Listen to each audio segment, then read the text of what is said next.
오늘 하나님께서 우리에게 주신 말씀은 에베소서 2장 11절에서 18절 말씀입니다. 신약성경 에베소서 2장 11절에서 18절 말씀. 하나님의 말씀 봉독하여 드릴 때 하나님의 음성을 경청하십시오. 그러므로 생각하라. 너희는 그때의 육체로는 이방인이요 손으로 육체에 행한 할례를 받은 무리라 칭하는 자들로부터 할례를 받지 않는 무리라 칭함을 받는 자들이라. 그때에 너희는 그리스도 밖에 있었고 이스라엘 나라 밖의 사람이라. 약속의 언약들에 대하여는 외인이요 세상에서 소망이 없고 하나님도 없는 자이더니 이제는 전에 멀리 있던 너희가 그리스도 예수 안에서 그리스도의 피로 가까워졌느니라. 그는 우리의 화평이신지라. 둘로 하나를 만드사 원수된 것 곧 중간에 막힌 담을 자기 육체로 하시고 법조문으로 된 계명의 율법을 폐하셨으니 이는 이 둘로 자기 안에서 한 새 사람을 지어 화평하게 하시고 또 십자가로 이 둘을 한 몸으로 하나님과 화목하게 하려 하심이라. 원수된 것을 십자가로 소멸하시고 또 오셔서 먼 데 있는 너희에게 평안을 전하시고 가까운 데 있는 자들에게 평안을 전하셨으니 이는 그로 말미암아 우리 둘이 한 성령 안에서 아버지께 나아감을 얻게 하려 하심이라. 아멘. 인류의 역사는 전쟁의 역사다라는 말이 있습니다. 이 학자들마다 이 전쟁의 시간에 대해서 다르게 이야기하기를 하는데, 공통적인 것은 어쨌든 인류의 역사 가운데 90% 이상은 다 전쟁 기간이었다, 이런 말을 합니다. 나머지 그 평화의 시간도 실제 평화의 시간이 아니라 다음 전쟁을 준비했던 그런 시간이었다라고 말을 하죠. 실제로 이제 우리 근대 역사를 한번 생각해 보십시오. 20세기에만 해도 두 번의 세계대전이 있었습니다. 1914년부터 18년까지 1차 세계대전이 있었습니다. 1차 세계대전이 끝나고 불과 21년 뒤에 2차 세계대전이 열렸죠. 2차 세계대전이 1945년 종전이 되었는데 또 역시 불과 5년 뒤에 우리나라에서 이 북한의 남침으로 인한 6.25 전쟁이 벌어졌습니다. 끊임없이 전쟁이 이어졌죠. 그리고 요즘은 어떻습니까? 러시아의 우크라이나 침공으로 인해서 전 세계가 이 전쟁이 이슈가 되고 있습니다. 특히 러시아의 우크라이나 침공은 또 미국과 유럽, 중국 여러 나라들이 다 걸쳐 있기 때문에 3차 세계대전 이 가능성까지 있다고 여러 가지로 이 걱정을 많이 하면서 많은 사람들이 우려를 하고 있는 그러한 상황 가운데 있습니다. 이러한 이 국가와 국가의 전쟁뿐 아니라 사실 우리 사람들은 일상의 삶 가운데 많은 전쟁들을 경험하며 살아가고 있습니다. 당장 우리나라를 생각해 보십시오. 우리나라는 이제 전 세계가 공식적으로 인정하는 유일한 분단 국가입니다. 이 남북의 대치가 있는데 남북만 이 대치돼 있고 남북만 갈등을 겪고 있는 것이 아니죠. 이 지역 감정이 여전히 살아 있습니다. 남녀 간의 갈등이 있고요. 세대 간의 갈등이 있습니다. 진보와 보수의 갈등이 아주 심각합니다. 가정 안에도 갈등이 있고요. 정말 여러 가지로 이 갈등과 적대감을 가지고 살아가고 있는 것이 지금 이 시대의 우리나라 이 사회의 모습입니다. 도대체 이러한 적대감과 갈등들이 어디에서 시작이 되었고 어디에서 비롯이 되었을까요? 성경은 인간 사회에 있는 모든 갈등, 모든 전쟁이 이 죄에서 시작이 되었음을 말씀을 해주고 있습니다. 아담과 하와가 선악과를 먹고 나서 이 아담과 하와의 이 죄로 인해서 인간에게 죄가 들어오고 나서 세 가지 단절이 생깁니다. 이 첫 번째 단절은 하나님과 인간 사이의 단절이죠. 원래 인간은 하나님을 사랑하고 하나님을 찬양하며 살았던 존재입니다. 그런데 죄를 범하고 나서 제일 먼저 벌어졌던 일이 무엇입니까? 하나님이 오시는 소리를 듣고는 두려워서 나무 뒤로 숨습니다. 그러니까 하나님과 전혀 담이 없었는데 하나님과 단절이 되면서 하나님을 두려워하고 하나님을 피하는 그러한 관계가 되었다는 겁니다. 그리고 두 번째 단절은 인간과 인간의 단절이죠. 이 아담이 하와를 처음 만났을 때 뭐라고 이야기했습니까? 내 뼈 중에 뼈요, 내 살 중에 살이다. 이렇게 하와를 사랑하는 관계였는데 죄가 임하고 나니까 너 왜 선악과 먹었니? 하고 물었더니 뭐라고 이야기합니까? 저 여자 때문이요. 이렇게 이야기를 하죠. 이 갈등이 시작이 됩니다. 그리고 에덴 동산에서 쫓겨나고 나서 가인이 아벨을 죽입니다. 이제 전쟁이 시작이 되는 겁니다. 그리고 세 번째 단절은 자연 만물과 인간 사이의 단절입니다. 이 죄를 범하고 나서 인간의 죄로 말미암아 땅이 저주를 받습니다. 땅이 인간에게 이 엉겅퀴와 가시덤불을 냅니다.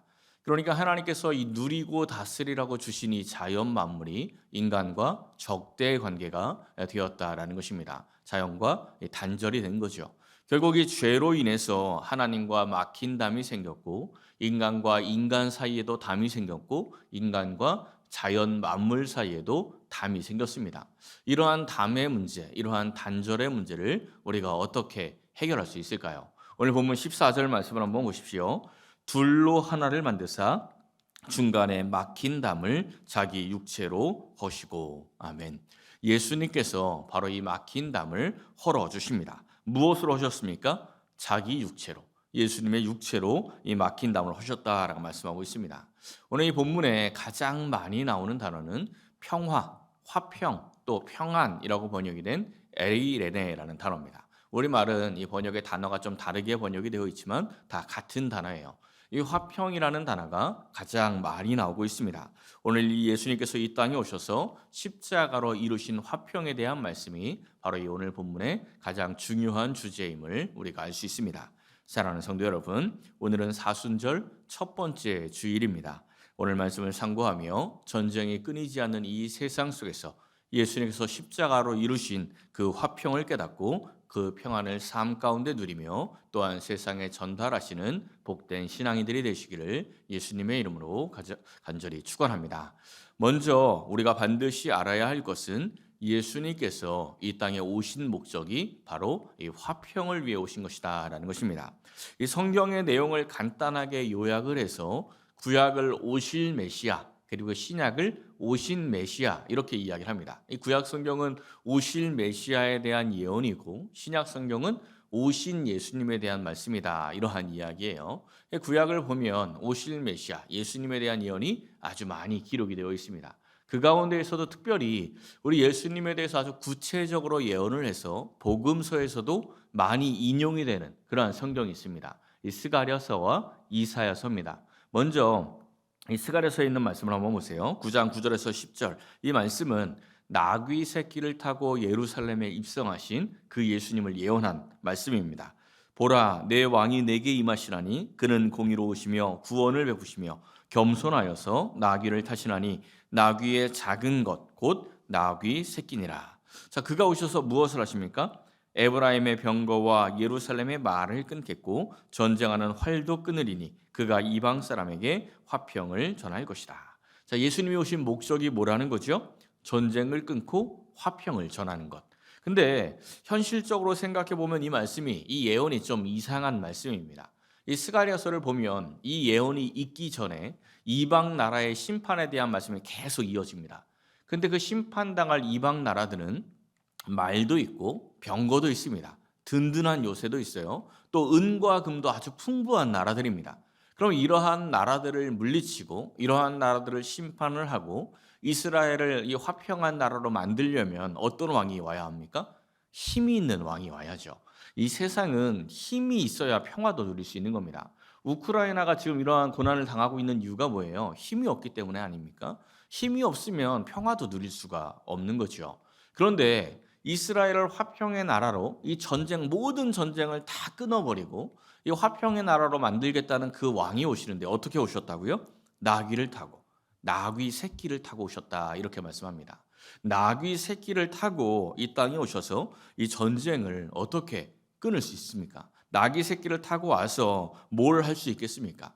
실제로 이 예언대로 우리 예수님께서 예루살렘에 입성하실 때 나귀 새끼를 타고 예루살렘에 입성하셨습니다. 나귀 새끼를 타고 예루살렘에 입성하신 예수님이 뭐 했지요?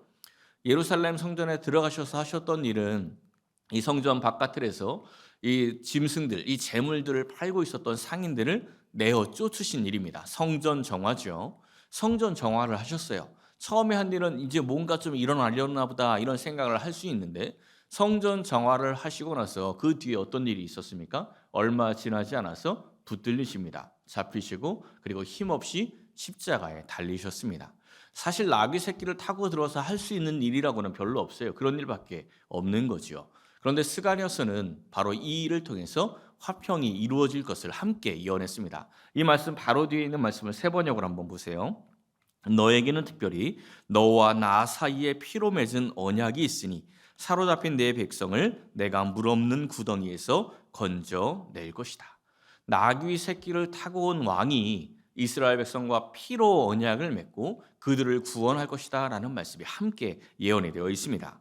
예수님께서 이 땅에 오신 목적이 바로 이 십자가 보혈로 피로 언약을 맺으시고 피로 화평을 이루실 것을 예언하고 있는 말씀입니다. 이사야서도 역시 이와 비슷한 말씀이 나오는데요. 이사야서는 예수님에 대한 예언이 가장 구체적으로 기록된 그러한 선지서입니다.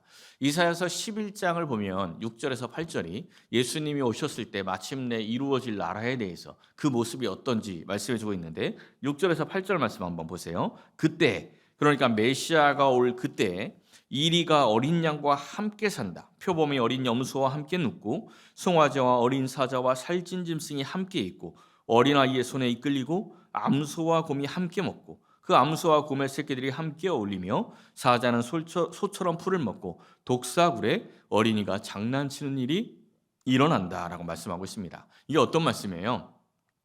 모든 자연 만물 그리고 모든 자연 만물과 인간 사이에 생겨있던 그 담이 무너질 것이다. 이것을 말씀해 주는 겁니다.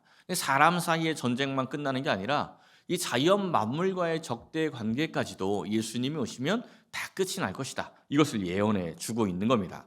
예수님께서 이 화평을 이루기 위해 오셨는데 어떻게 이루신다고 예언해 줍니까? 이사야서 53장에 있는 말씀을 한번 보세요. 고난받는 메시아에 대한 유명한 예언이죠. 그는 실로 우리의 질고를 지고 우리의 슬픔을 당하였거늘 우리는 생각하기를 그는 징벌을 받아 하나님께 맞으며 고난을 당한다 하였노라. 그가 찔림은 우리의 허물 때문이요 그가 상함은 우리의 죄악 때문이라. 그가 징계를 받음으로 우리는 평화를 누리고 그가 채찍에 맞음으로 우리는 나음을 받았도다.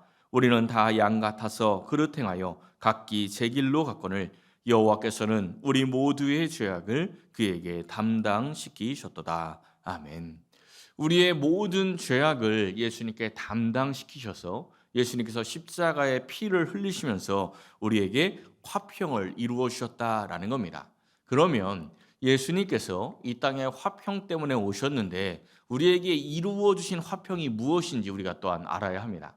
예수님께서 우리에게 이루어 주신 그 화평 첫 번째는 하나님과의 화평입니다. 하나님과 우리 사이에 화평을 이루어 주셨어요. 12절부터 13절 말씀 한번 보십시오. 12절은 그때라고 시작을 하고 13절은 이제는 이렇게 시작을 하죠. 뭔가 상황에 반전이 있다는 것을 알 수가 있습니다. 그때, 이 그때의 너희는 그리스도밖에 있었다. 약속의 언약들에 대해서는 외인이었고 세상에서 소망도 없었고 하나님도 없는 자였다. 이게 예수님의 십자가 이전의 모습입니다. 그런데 이제는 어떻다는 거죠? 이제는 전에 멀리 있던 너희가 그리스도 안에 있게 되었고 약속의 언약들을 가진 자가 되었고 세상에서도 소망도 있고 하나님도 있는 자가 되었다. 이렇게 말씀하고 있는 겁니다. 어떻게 그렇게 되었죠? 어떻게? 그리스도의 피로. 예수님의 십자가 보혈로 말미암아 우리가 하나님과 가까운 자가 되었다라는 겁니다. 가까운 자가 어떤 거예요? 갈라디아서 4장 6절에서 7절은 이렇게 말씀합니다. 예수님을 통해서 하나님을 아빠 아버지라고 부르게 되었다. 이렇게 말씀해요. 우리가 에베소서 1장 말씀을 나눌 때 하나님의 자녀가 되는 것이 얼마나 큰 은혜인지 함께 살펴본 바가 있습니다. 하나님을 아빠 아버지라고 부르게 되었다라는 것은 하나님과 우리 사이의 이 담이 다 무너지고 이제 하나님과 화평의 관계를 누리게 되었다는 겁니다. 예수님의 십자가를 믿는 사람들은 이 십자가 보혈의 신앙이 있는 사람들은 하나님과 화평을 누리며 살아갈 수 있게 됩니다. 그런데 교회를 다니는데 신앙생활은 열심히 하는데 하나님과 화평의 관계에서 신앙생활을 하지 못하는 사람들이 생각보다 참 많이 있습니다. 어떻게 우리가 구분할 수 있냐면은 하나님과 화평이 회복되지 않는 사람에게 중요한 특징이 두 가지가 있습니다. 하나는 두려움이 많은 신앙이고 또 하나는 기도를 못하는 신앙입니다. 먼저 이 두려움이 많은 신앙을 한번 생각해 보세요. 단순한 예를 들면 우리가 주일에 예배를 드려야 하지 않습니까? 하나님께 예배를 드리는 삶을 살아야 하는데 그날 어디 놀러 가기로 약속을 했어요. 마음에 막 꺼리낌이 오는데 어쨌든 놀러 가기로 했으니까 예배를 안 드리고 가서 신나게 놀았습니다. 놀고 나니까 또 역시 계속 마음에 꺼리껴요. 근데 다음 날 안 좋은 일이 발생을 했어요. 안 좋은 일이 딱 생기면 이 하나님과 화평이 회복된 사람은 어떻게 생각을 하냐면 내가 하나님과 좀 멀어졌구나. 내가 하나님과 멀어지고 하나님과 이 멀어진 것을 하나님이 나를 깨닫게 하기 위해서 이런 일을 만나게 하셨구나. 이러면서 회개를 하고 깨닫게 하신 하나님께 감사를 합니다. 그 하나님의 사랑에 감사를 하고 다시 하나님과 가까워져요. 이게 하나님과 화평이 회복된 사람입니다. 근데 하나님과 화평이 회복되지 않은 채 신앙생활을 한 사람은 이 겉으로 드러나는 모습은 비슷한데 어떤 마음이 있냐면 하나님이 나 때렸네 하고 이 징계에 집중을 해요. 그러니까 하나님의 사랑은 전혀 모르고 내가 신앙생활 잘못해서 하나님한테 맞아서 망하게 생겼다. 이것만 생각을 하는 게 하나님과의 화평이 회복되지 않은 사람입니다. 이 관계의 화평이 없으면 뭐든지 다 이게 꼬여서 보이게 되어 있어요. 좀 간단하게 좀 쉽게 예를 들면 집에서 국을 좀 짜게 끓였습니다. 근데 내가 관계가 좋은 화평의 관계에 있는 친정 엄마가 막 짜증을 내면서 야 국이 이게 뭐야 왜 이렇게 짜? 이러면 어떻게 반응을 합니까? 그냥 물러서 먹어 이렇게 반응을 하죠. 그 말에 뭐 크게 신경 쓰지 않습니다. 그런데 이 화평의 관계가 완전하지 않은 이 시어머니가 아주 부드러운 말로 애미야 짜다 이러면 어떻습니까? 그게 비수로 그냥 확 꽂히는 거예요. 그냥 별것도 아닌 말인데 이 관계가 화평의 관계가 없을 때는 그러한 말들이 다 상처가 되는 겁니다. 이 가족 관계도 마찬가지예요. 부부의 관계도 또 부모와 자녀의 관계도 화평이 없으면 똑같은 말을 해도 상처가 되고 그 말이 좋지 않게 들립니다. 그러니까 이 화평의 관계가 있는 사람이 이 신앙도 역시 편안하게 아름답게 할 수가 있습니다. 기도도 역시 마찬가지예요. 기도를 못한다라고 이야기를 했는데 기도를 못한다라는 말은 기도를 유창하게 하지 못한다라는 이야기가 아닙니다. 기도를 아주 유창하게 하는데 기도를 못하는 사람이 있어요. 또 기도를 아주 어눌하게 하는데 기도를 잘하는 사람이 있습니다. 무슨 이야기냐면 어떤 사람은 기도하러 가는데 기도 제목이 막 생각나지 않고 기도할 내용이 별로 없다고 기도하다가 막 당황하는 사람들이 있습니다. 그런데 그렇게 해서는 안 되는 거예요. 우리가 기도하는 것은 하나님, 아빠, 아버지에게 기도하는 겁니다. 자녀가 아빠하고 대화하는 것을 한번 생각을 해보십시오. 자녀들이 이제 뭐 학교 갔다 와서 뭔 이야기를 하다가 부모하고 이야기를 하다가 까먹을 때가 있어요. 뭔가 막 얘기를 하다가 지가 뭔 얘기를 했는지 까먹는 거예요. 그 애가 막 당황을 합니까? 그렇지 않죠. 얘기하다가 뭐였지 이러다가 몰라 나중에 얘기할게요. 이러고 이제 넘어가요. 그리고 이 대화할 때도 부모와 대화할 때 이 대화의 주제나 대화의 시간 이런 것들에 대해서 막 신경을 쓰면서 하지 않습니다. 그냥 막 가볍게 하는 거예요. 어릴 때는 무슨 이야기 합니까? 어릴 때는 유치원에서 상 하나 받았다고 아주 몇 년을 우려먹으면서 이야기를 합니다. 또 학교 갔다 학교 급식이 맛이 있다 맛이 없다를 아주 진지하게 성찰하면서 이야기를 해요. 부모 입장에서는 뭐 아무 이야기도 아니죠. 그렇지만 그러한 이야기를 한다고 너 언제 철들래? 막 이런 이야기 하지 않습니다. 그냥 즐겁게 함께 대화를 하는 거죠. 우리가 하나님께 기도하는 시간은 하나님 아빠 아버지를 설득하는 시간이 아닙니다. 이 착각을 하시면 안 돼요.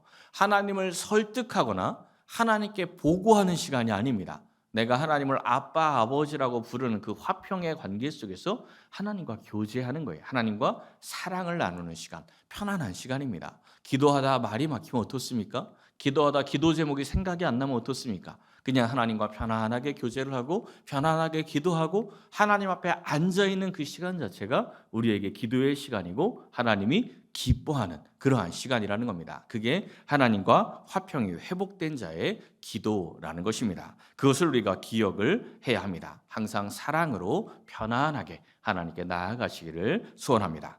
우리 예수님께서 이루신 화평의 두 번째는 이웃과의 화평입니다. 14절부터의 말씀 한번 보세요. 그는 우리의 화평이신지라 둘로 하나를 만드사 원수된 것 곧 중간에 막힌 담을 자기 육체로 하셨다. 이 둘로 자기 안에서 한 세 사람을 지어서 화평하게 하셨다. 십자가로 이 둘을 한 몸으로 하나님과 화목하게 하셨다. 계속 반복이 되죠. 이 둘을 하나로 만들었다는 게 세 번이나 지금 반복되어서 말씀하고 있습니다. 이 말씀을 처음 받았던 이 사람들 유대인들에게 이 말씀이 누구냐면 이 둘이 누구냐면 유대인과 이방인이에요. 유대인과 이방인 이 둘을 하나로 만드셨다는 겁니다. 화목하게 만드셨다는 거예요. 근데 유대인과 이방인의 관계가 어떤 관계였습니까? 14절에서 말씀하고 있죠. 원수된 것. 유대인과 이방인은 원수였습니다. 원수. 여기서 이 중간에 막힌 담이라는 것은 실제 예루살렘 성전에 있는 막힌 담이에요.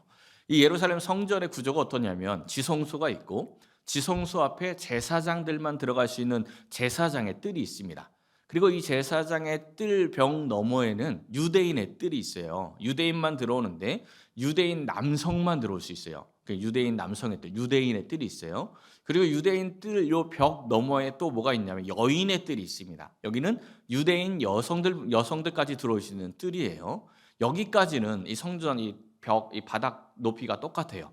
근데 이 여인의 뜰 벽 너머에는 이제 5계단을 내려가 보면 또 다른 벽이 또 하나 있는데 이 벽에서 또 다시 14계단을 내려가면 거기에 이제 또 이 벽을 넘어서 또 하나의 뜰이 있습니다. 이 뜰이 바깥뜰, 이방인의 뜰이라고 불리는 그러한 뜰이에요.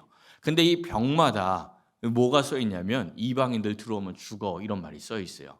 그 기록이 요세푸스 교회사에 그 기록이 있었는데 실제로 1817년에 그 구조물이 발견이 됩니다. 이런 구조물이 발견이 되었어요. 뭐라고 써 있었냐면 어떤 이방인도 이 담을 넘어갈 수 없다. 넘어간 사람은 죽음에 스스로 책임져야 한다. 여기만 넘어가면 죽인다 이런 말이에요.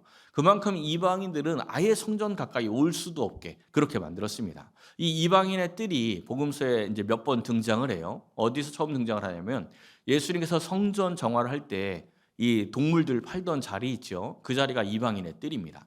그러니까 이스라엘 백성들은 이방인을 어떻게 취급했냐면 하나님께 그냥 제물로 쓰일 그런 동물 취급을 한 거예요. 너희들은 거기까지만 와 이런 거죠. 그리고 또 한 번 등장하는 것이 예수님이 십자가에 달리실 때 베드로가 예수님 3번 부인하죠. 거기 보면 바깥뜰이라는 말이 나와요. 거기가 바로 이 이방인의 뜰입니다. 이 이방인의 뜰이라는 곳이 도저히 하나님께 가까이 갈 수도 없는 곳. 정말 유대인들이 이방인을 너무 싫어해서 이방인을 원수처럼 여겨서 들어오지 못하게 막은 곳이 바로 이 이방인의 뜰입니다. 유대인들이 이방인을 얼마나 싫어했는지를 누가복음 4장을 보면 알 수 있는데 우리 예수님께서 광야에서 40일 시험을 마치시고 가버나움에서 먼저 사역을 시작하셨습니다. 이제 짧게 지나가서 구체적인 내용들은 안 나와 있는데 아마도 많은 능력도 행하시고 말씀도 선포하셨던 것 같아요. 그리고 나서 고향 나사렛으로 가시는데 나사렛에서 말씀을 전하니까 그 고향 사람들이 예수님의 말씀에 큰 은혜를 받습니다. 막 놀라요. 야, 어떻게 이런 말씀을 전하지? 그런데 은혜를 받고 놀랐는데 예수님을 메시아로 받아들인 게 아니라 뭐라고 이야기하냐면 당신 요셉의 아들 아니야. 저 사람 요셉의 아들 아니야. 우리가 아는 사람인데 우리가 뻔히 아는 사람인데 이러면서 가버나움에서 놀라운 기적을 행했다고 하는데 여기서도 한번 해봐 이렇게 이야기를 해요. 그러니까 예수님을 그냥 구경거리 취급을 하는 거예요. 그때 예수님께서 이 고향 사람들에게 2가지 말씀을 전합니다. 바로 이 말씀을 전했어요. 엘리야 때 많은 과부들이 있었는데 이 시돈 땅에 있는 사렙다 과부에게 보냄을 받았다. 엘리사 때는 이스라엘에도 많은 나병 환자가 있었는데 수리아 사람 나아만만 깨끗함을 받았다. 이 말씀 딱 해요. 이 성경에 있는 이야기 우리가 잘 아는 이야기입니다. 우리도 아는 이야기인데 구약 성경을 거의 암송하다시피 하는 유대인들이 모르겠습니까? 그냥 다 아는 이야기입니다. 다 아는 이야기를 했는데 갑자기 이 사람들이 크게 분노합니다. 조금 전만까지 해도 우리가 남이가 우리 고향 사람 아닌가 막 이런 이야기 하면서 제 요셉의 아들이잖아. 뭐 기적도 한번 해봐 막 이러면서 우호적으로 받아들였던 이 사람들이 이 말씀을 전하자마자 갑자기 크게 분노하면서 예수님을 낭떠러지로 밀고 가서 떨어뜨려 죽이려고 합니다. 예수님이 그냥 싹 지나가시죠. 이게 좀 이 상황이 이해가 되십니까? 사실 별 이야기도 아닌데 그냥 성경에 기록되어 있는 내용 그대로 이야기했을 뿐인데 유대인들이 이토록 분노했던 이유가 뭐냐면 유대인이 아니라 이방인이 그 시대에 이방인만 택함받고 이방인만 구원받았어 이렇게 예수님이 말씀을 하니까 분노가 치솟아서 예수님을 죽이려고 한 겁니다. 하나님을 믿는 사람들이 말씀도 다 안다는 사람이 왜 이렇게 반응을 했을까 이해가 잘 안 되죠. 그런데 이 일이 지금 또 똑같이 일어납니다. 우리나라는 이 공산주의에 대한 상처가 굉장히 큽니다. 6.25 전쟁 때 얼마나 이 나라가 고난을 겪었습니까? 특히 한국 교회는 공산주의의 상처가 너무 커요. 이 교회가 이 공산주의에게 얼마나 많은 이 정말 끔찍한 박해를 많이 당했지요. 많은 교회들이 무너졌습니다. 그리고 이 공산주의 자체가 종교는 인민의 아편이다 해서 이 기독교를 아주 싫어합니다. 종교를 싫어해요. 종교를 저주하다시피 하죠. 그러면 이 공산주의가 우리들을 미워하고 박해하고 싫어하니까 우리도 똑같이 그들을 미워하고 그들을 저주하면 되겠습니까? 그렇게 하면 안 되겠죠. 오늘 말씀을 다시 한번 보십시오. 둘로 하나를 만드사 원수들을 하나로 만드셨어요. 또 이 둘로 자기 안에서 한 세 사람을 지어서 화평하게 하셨는데 마지막 결론이 뭐냐면 십자가로 이 둘을 한 몸으로 해서 하나님과 화목하게 하려 하셨다. 이렇게 분명하게 말씀을 해주고 있습니다. 우리가 이 말씀을 다 알고 있지만 원수랑은 하나 되기 싫어합니다. 몇 해 전에 아주 유명한 부흥 강사가 정말 누구나 다 아는 부흥 강사 목사님인데 북한 주민이 2,400만이라고 하니까 우리는 5,500만 되지 않습니까? 우리가 올라가서 한 사람이 한 사람씩 끌어안고 죽여버리면 같이 죽어버리면 우리나라가 3천만 남으니까 애 좀 더 낳아서 이 나라 금방 회복할 수 있다. 이렇게 설교를 했어요. 그래가지고 논란이 막 일어났죠. 논란이 일어나고 나서도 사과한 게 아니라 내가 뭘 잘못했는데 북한 놈들 죽이는 게 당연하지. 이런 식으로 대응을 했습니다. 예수님이 원수를 사랑하라고 했는데 그 말씀은 어디 갔습니까? 사랑하라는 말씀은 도대체 어디 갔고 북한 선교는 왜 하고 있습니까? 다 때려 죽일 거면 북한 선교는 왜 하고 있는 거죠? 참 똑같은 모습이 나오는 겁니다. 그러니까 좀 자극적으로 표현을 하면 한국 교회는 빨갱이랑은 같이 구원받을 수 없다. 이 마음이 한국 교회 DNA에 아주 깊이 새겨져 있습니다. 유대인들이 이방인과 함께 구원받기 싫다 이렇게 이야기한 것과 똑같은 거예요. 이 큰 역사적인 상처로 인해서 예수님의 십자가도 필요 없습니다. 예수님의 그 말씀도 다 필요가 없는 게 우리들의 모습이죠. 멀리 갈 필요도 없습니다. 지금 우리들의 모습을 한번 생각해 보십시오. 우리들 각자에게도 이방인들이 있는 사람들이 참 많습니다. 보기만 해도 싫고 저 사람하고는 절대 연합하기가 싫은 거죠. 저 사람하고만큼은 함께하기 싫다. 이러한 마음들이 있는 경우가 참 많이 있습니다. 예수님이 중간에 막힌 담을 십자가로 하셨고 이 둘을 한 몸으로 만들어서 하나님과 화목하게 하시려고 했다는데 우리가 한 몸이 되지 않으면 하나님과도 화목할 수 없는 겁니다. 우리 유대인들이 이방인을 싫어했던 것은 그들이 율법을 오해했기 때문입니다. 하나님께서 율법을 주셨던 이유는 율법을 거울 삼아서 자기들의 죄를 깨닫고 택하신 하나님의 은혜를 알고 그 택하신 목적대로 살아가기를 원하는 마음에 하나님께서 이들에게 율법을 주셨습니다. 그런데 유대인들은 자기들이 의로워서 이 율법을 가지고 있다 이렇게 착각을 하고 있었습니다. 하나님께서 택하신 은혜도 몰랐고 하나님께서 택하신 목적도 몰랐습니다. 하나님이 이스라엘 백성들을 택하시고 그들에게 율법을 주신 목적이 뭡니까? 이스라엘 백성들의 조상 아브라함을 택하실 때를 보면 그 이유와 목적을 알 수 있겠죠. 창세기 12장 1절에서 3절 말씀을 보십시오. 아브라함을 택하시고 나서 뭐라고 말씀하십니까? 너는 복이 될지라. 그러니까 너 복 받고 살아 이렇게 말씀하신 게 아니라 너가 복이 돼야 돼 이렇게 말씀해 주셨어요. 왜 네가 복이 돼야 된다고 말씀하셨습니까? 그 뒤에 목적이 나오죠. 땅의 모든 족속이 너로 말미암아 복을 얻어야 되니까. 그러니까 이스라엘 백성들을 택하신 이유가 뭐예요? 네가 복이 돼서 이 세상 모든 사람들에게 복을 전달해야 돼. 어떤 복입니까? 예수님이 십자가로 이루신 화평의 복을 너를 통해서 전달해야 한다. 이것이 하나님이 택하신 그러한 목적입니다. 하나님께 택함 받은 이유였죠. 아브라함은 하나님께서 택하시고 또 후손을 주신다고 약속해 주셨는데 이 약속을 믿지 못하고 이 사라의 여종 하갈을 택하여서 아들을 낳습니다. 이 아들이 이스마엘인데 이스마엘은 약속의 아들이 아니에요. 그러니까 하나님의 택하신 백성이 아니죠. 이스마엘도 하나님께 큰 복을 받습니다. 아주 큰 나라를 이루게 해줄게라고 하나님이 약속을 해주셨어요. 근데 이스마엘을 축복하는 그 장면을 읽어보면요, 땅의 모든 족속이 너로 말미암아 복을 받을 거야. 이 말씀이 빠져 있습니다. 이삭에게만 그 복이 있어요. 그리고 이삭이 이제 나중에 결혼해서 야곱과 에서를 낳죠. 누가 약속의 자손입니까? 야곱이 약속의 자손이에요. 근데 누가 더 잘 살았죠?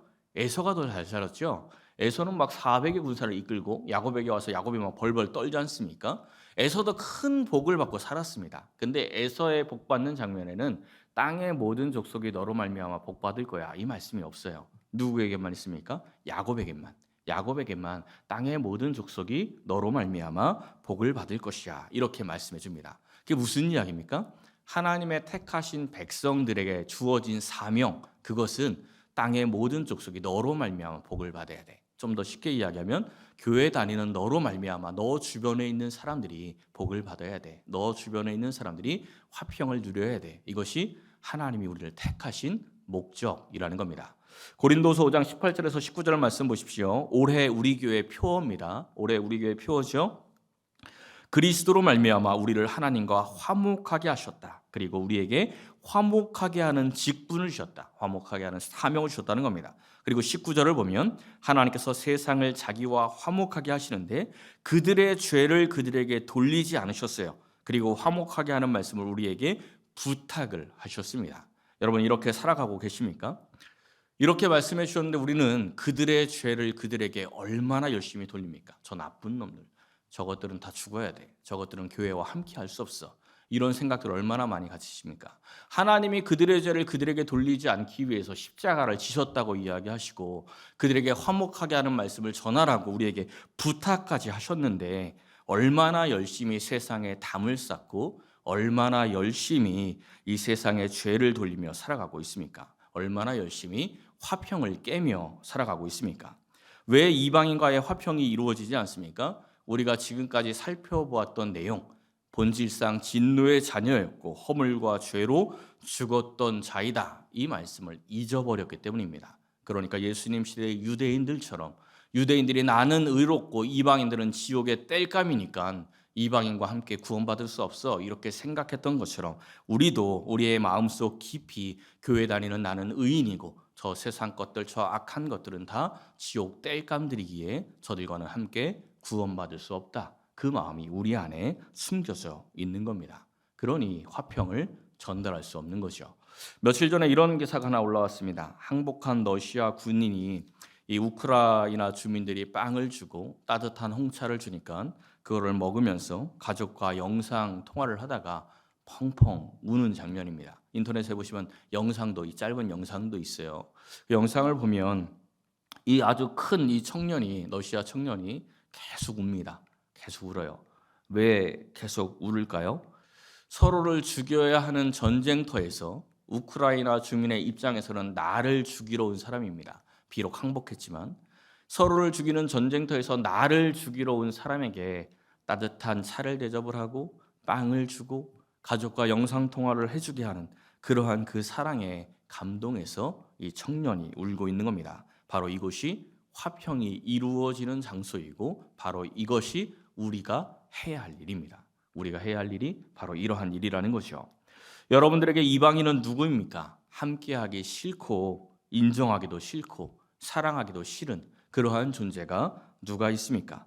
그 사람과 하나가 되어서 하나님과 화목하게 하기 위해서 우리 예수님께서 십자가를 지셨습니다. 용서하고 사랑하는 일 결코 쉬운 일은 아닙니다. 예수님 시대 유대인들도 못했는데 우리라고 쉽게 할 수 있겠습니까? 그래서 우리 예수님께서 성령을 보내주셨습니다. 사순절 기간입니다. 사순절 기간만이라도 성령을 의지하여서 우리 예수님께서 허문 담을 다시 쌓지 말고 또 용서하고 사랑하는 그러한 훈련을 하시기를 바랍니다. 사랑하는 성도 여러분, 마음에 미움과 분노가 솟아날 때마다 예수님의 십자가를 다시 한번 생각하시고 성령님을 의지하여 화목하게 하는 직분을 넉넉하게 감당하시기를 예수님의 이름으로 간절히 축원합니다.